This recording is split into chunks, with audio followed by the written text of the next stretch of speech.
Hello there, my very good friends. On today's wrestling news, Triple H rejects a Money in the Bank winner. A major Money in the Bank return could be in doubt. Got a backstage update on AEW's plans for heel Jack Perry. And an AEW on-air talent has signed a full-time deal. I'm Adam Wilborn. I'm Andy Murray. And this is the news. It's Money in the Bank week, and we're going to kick things off with a Money in the Bank story or two. Let's kick things off by talking about a potential winner of the men's match.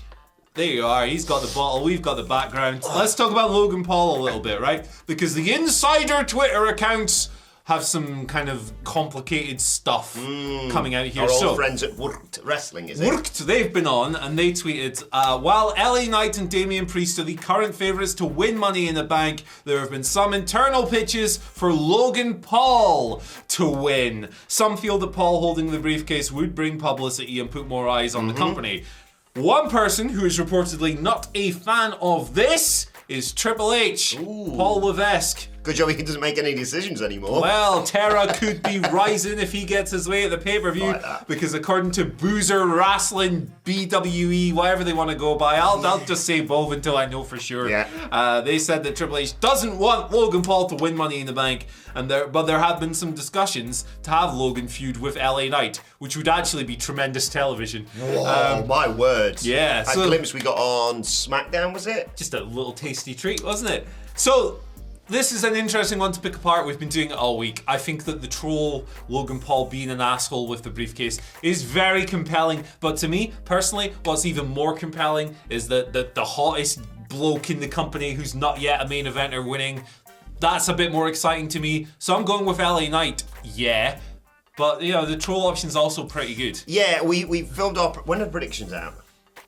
Today or tomorrow? Today or tomorrow. We filmed our predictions. I haven't decided. So I'm not going to give away, but it doesn't really matter. I'm not going to give away what I said in that video, but I keep changing my mind every few hours. I keep going, LA Knight, yeah. Like you say, he's the hottest thing in WWE right now. It would be a show of faith and a show of, WWE, especially after what happened in the main event of WrestleMania Night 2. If you stick with something, if you invest in something, it will pay off long term, i.e. LA Knight, blah, blah, blah. But then there's also, it's Logan Paul. You could release a money-flavoured bottle of Prime alongside it. And a briefcase full of primes. My assumption is, it's going to be LA Knight because they need someone who they can go at the last second. You know what, actually, we're going to have the cash in right now. Yeah. Right, we need it tonight, so-and-so's injured or whatever it may be. And Logan Paul's a busy man doing lots of other stuff, whether it be Prime or YouTube or boxing or whatever. But stabbing people. Then when I thought about that, I thought, but what if the reports came out that by the way, Logan Paul's backstage on Raw tonight? You'd be like, what's he doing there? Is he going to cash in tonight? Yeah. It works both ways. Yeah, I'd be happy with either, or Damian 100%. Priest, to be honest. 100%. I personally, I don't think you should waste LA Knight. I'm a big fan of when someone's really hot. Yeah. Let's go. That being said, the troll option would be a lot of fun, so I'm not going to complain about either. Let us know who you think should win. And the women's match as well. Io Sky, Becky, Zoe Stark. There's loads of it. Trish. On the men's side, we barely spoke about Damian Priest there either. So throw it down below. Let us know who should win the Money in the Bank matches, and also who should they cash in on? Should they be successful? Fantasy booking. Yeah. Have a word in the comments. Yeah. Sticking with Money in the Bank, a major return that people have been assuming or hoping may well be happening could well be in doubt now, Andy, after a report from Mike Johnson of PW Insider on their Elite service. Mike Johnson stated that although WWE had wanted to bring back Drew McIntyre at this Saturday's premium live event, nothing has been settled. There's no internal buzz about the former champ coming back, and the return is far from a lock. We've talked a lot recently about the absence of Drew McIntyre. He's been missing since, of course, that epic WrestleMania 39 triple threat IC title match involving Sheamus and Gunther. Contract stuff has been going on. We believe his contract runs into 2024, but they might add time on for injuries, blah, blah, blah. It could end up being December. I think it could be beneficial for everyone if they let him go and do something else, whether that be AEW or, murdering everyone on the indies like he did before. God, because my main thing is, I think when Drew comes back, although now it's been a bit of time off, he's going to be well received, and especially if it's in England, which is basically his country, as is Wales and Scotland. He will be received as a babyface. I want to see heel Drew McIntyre kicking ass. Yeah, me too. Of course, WWE are in his backyard of London, England this weekend. It's where he grew up, basically. Yeah, it's his old stomping ground. But I've always been the same with this Drew story. I'd be very happy if he stuck around because he kicks ass and he's been awesome in WWE. And like, I understand maybe some people have been a bit lower on him since Clash at the Castle, maybe. But like, I love the guy. I think he's awesome and he's fun. And I stand my favourites. That being said, it would be really cool to see him elsewhere as well. Like a fresh coat of paint in a new company, new scenario, new opponents, new direction. Like if Drew goes into that office and they give him an offer he doesn't like, I respect the man immensely for going, I'm going to try something else. That rules. He would kick ass in a G1 climax. Oh my God, yeah. Like that'd be great. He'd kick ass anywhere. Mexico, AEW, Impact, name a place, the Indies. Yeah. Like when he first went back to the Indies and he showed up in ICW in Glasgow Garage. Oh my God. Which is like this, like it's not a tiny venue, but the way it's laid out is tiny for wrestling. Yeah. Because it's all on top. I've been to so many gigs there. I got kicked in the head to bleeding through there once. It was a great time. Sort of almost ECW-esque, isn't it? And just like, oh God, this is a pit. Right on top of each other. Like stuff like that just rules. And I am excited for all and any options. So he should sign whatever he wants to sign, and you should click that button and subscribe. Oh, well Appreciate played. that very much. We're going to move on to some AEW stories now. Let's talk about Jack Perry, who he cut a promo last night. He did cut a promo. More thoughts on it on the Dynamite Review podcast later. Bit of an update here from Fightful Select. This actually came out prior to Dynamite, but it confirmed kind of something that happened on the show, so I think it's quite interesting. Yeah, Baltimora, Tarzan Boy, going, gone. That will be replaced by new entrance music now that Jack Perry is a heel. There is currently no word on when or what that new theme will be, but you can let us know what you want to see him come down to. Whatever song you've got in mind, I guess, throw it down there. And then when we got to the show, of course, he came out to the song, but he was like, cut that off. You fans have ruined it for me, so you're never hearing it again. So they're getting rid of that. Very understandable. If you have a heel character, you can't have everyone in the building going, You need something new. Yeah, exactly. A bit gutted that we didn't get that at Wembley. It's so much fun. But it was time to turn him heel. Yeah. Still needs a bit of work after that promo, in my opinion, but still, him diving into a waiting car and running away from Hook was kind of piss funny. Yeah. So I think with Jack Perry, thinking about new entrance themes after... I was going to say something really mean about the promo there, and I'm not going to do that. Hey, listen, if you're into it, fair play. We just like different things. There we go. Yeah, I'm intrigued to see what song they pick. Let us know that in the comments. Give us suggestions. Yeah. I'm just thinking like F You by like CeeLo Green or Lily Allen or whoever it may be. Just proper bollocks to you. He could have Drew McIntyre's. Sorry, F. Drew Galloway, wasn't he? It wasn't Drew McIntyre, technically. Yeah, there you go. But yeah, maybe he'll do the Tommaso Ciampa no entrance music. I reckon he should go for something really ill-fitting, like something that does that, like South of Heaven by Slayer or Hammer Smashed Face. Just like really, it could just not heel, but just like Radiohead. Paranoid. Oh, he's sad now. Pyramid song, like just something completely ill-suited. Let's go. Yeah. Ambient music, like Sigur Rós. Why not? Yes, indeed. Godspeed You Black Emperor, like a 20-minute entrance theme. Why not? Let's go. But yeah, I'm intrigued to see what they do next with him and see what Simon Miller made of Jungle Boy. Just Jack Perry's new theme. Just Jack. There you go. There's his theme. Just Jack. Stars in their eyes. Oh, yeah, new direction. Perry, CJ Perry could be his.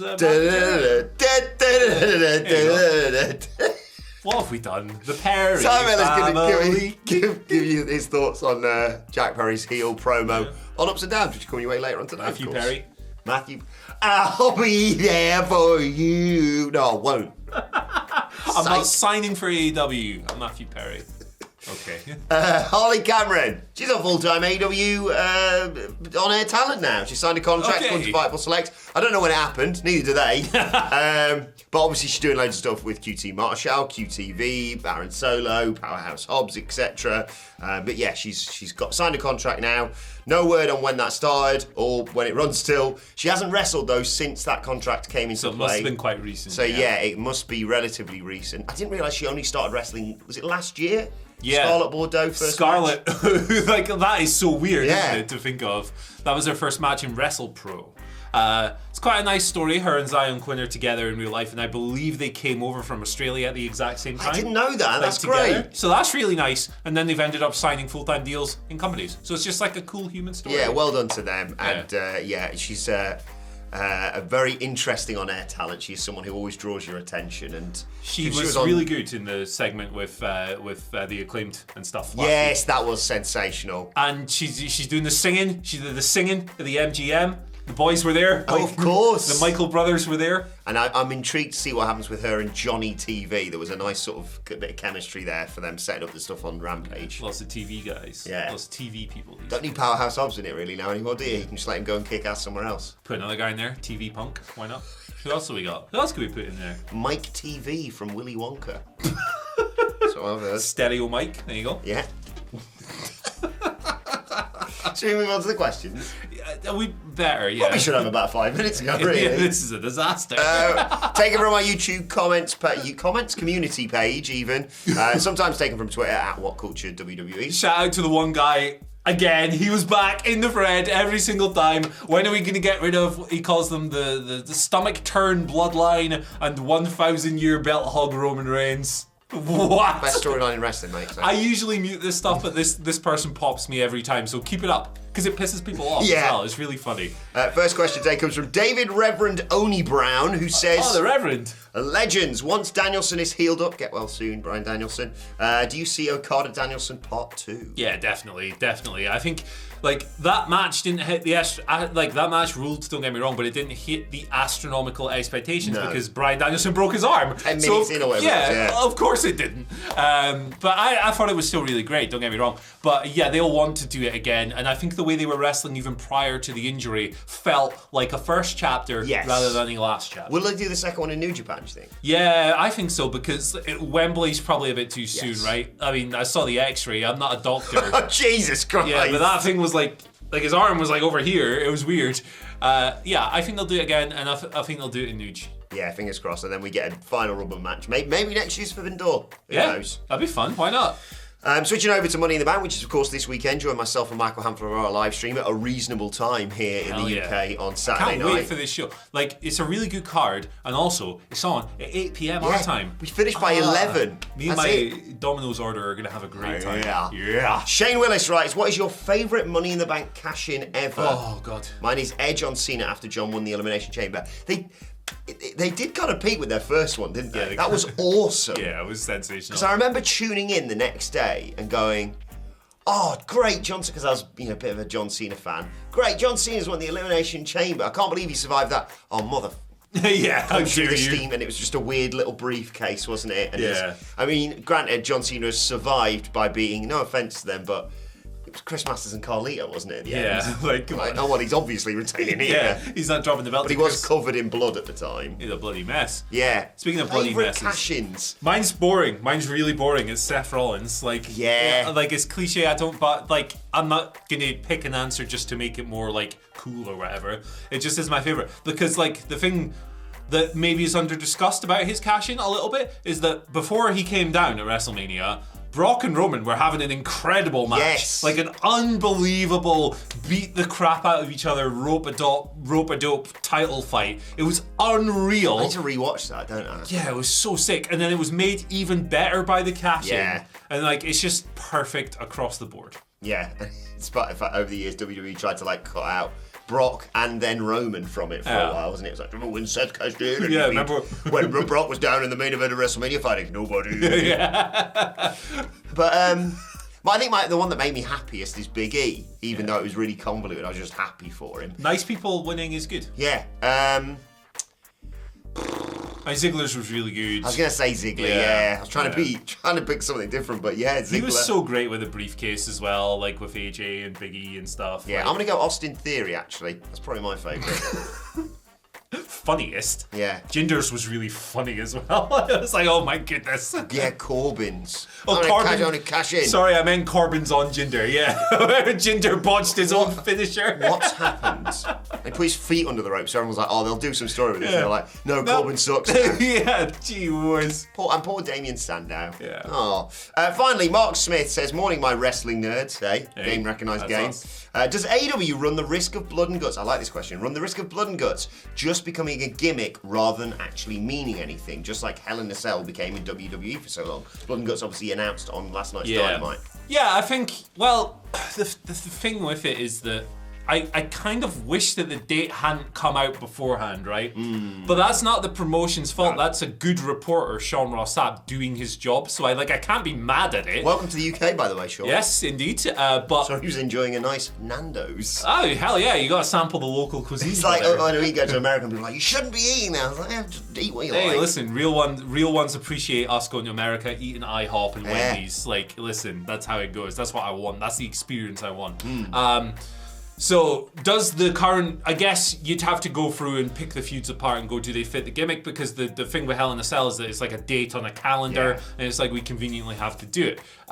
So with Blood and Guts, what are we looking at right here? We're looking at the Elite versus the Blackpool Combat Club. Does that feud warrant what is supposed to be a ferocious gimmick match? For me, personally, yes, I think it does. Yeah. I'm very into the storyline. I think it is sufficiently heated. Do I think it's perfect? No, not necessarily. Do I need to see Blood and Guts every single year? No, because that's when it becomes a calendar thing. So I think it's pretty complex. I think it's a little bit too early to make the judgment call of this is just like a thing rather than something that's a product of a blood feud or whatever. But this year's version, I'm satisfied with. Yeah, I understand where the question comes from Mark. It was Mark, wasn't it? Yeah, Mark. Yeah. I understand where the question comes from, Mark. And to an extent, I agree with you. But, like you say, especially after Anarchy in the Arena, where else can they go? They justified it. I mean, Hangman Page was pissing blood all over the ring as it was announced last night. But yeah, I don't want it to be, oh, right, it's summertime. Time for you and you to face you and you because we do Blood and Guts generally this time of year. Be careful with doing it all the time. But I'll allow it for this one. I'm excited for it. Mid-July, is it? It is mid-July. It's been a big few months for AEW, big few months coming up. Today, the game Fight Forever finally out. Yes. We've got a lot going on. Check out our review. It's right here between me and Wilborn, right? I think it's actually more closer here. But it's here on the screen. Andrew Pollard has been playing it in the build-up. He's got his thoughts, his opinions, his views, everything else. Miller's done a list about 10 things you need to know before you buy it as well. Exactly. We got content coming out the bum for this. Thank you so much for tuning in today. We'll see you tomorrow. Bye.